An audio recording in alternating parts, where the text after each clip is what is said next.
ఇవాళ మధ్యాహ్నం 3 గంటలకు క్రమశిక్షణ కమిటీ సమావేశం జరగనుంది. గాంధీ భవన్ లో చైర్మన్ మల్లు రవి అధ్యక్షతన ఈ సమావేశం జరగనుంది. ఈ సమావేశంలో కొండా సురేఖ కుమార్తె సుష్మిత వ్యాఖ్యలు అలాగే చిన్నారెడ్డి అంశంపై కూడా చర్చించే ఛాన్స్ ఉంది. అటు క్రమశిక్షణ కమిటీతో ప్రణాళిక సంఘం ఉపాధ్యక్షుడు చిన్నారెడ్డి భేటీ కానున్నారు.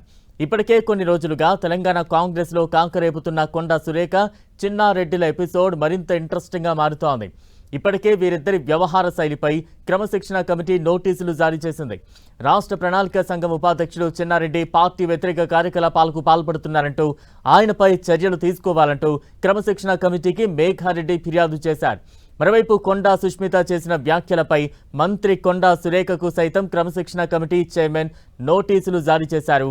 ఇప్పటికే కొండా సురేఖ క్రమశిక్షణ కమిటీకి తన సమాధానం ఇచ్చింది. తన కూతురు వ్యాఖ్యలతో తనకు సంబంధం లేదని ఇచ్చిన నోటీసులు ఉపసంహరించుకోవాలని కొండా సురేఖ కోరారు. అయితే కొండా సురేఖ ఇచ్చిన సమాధానంతో క్రమశిక్షణ కమిటీ సాటిస్ఫై కానున్నట్టు తెలుస్తోంది. మరోవైపు చిన్నారెడ్డి కూడా ఇంకా ఎలాంటి రిప్లై ఇవ్వలేదు. అటీవల క్రమశిక్షణ కమిటీ ఇచ్చిన గడువు కూడా ముగియనుంది. దీంతో చిన్నారెడ్డి వాళ్ళ క్రమశిక్షణ కమిటీకి ఎలాంటి సమాధానం ఇస్తారన్నది ఆసక్తికరంగా మారుతోంది.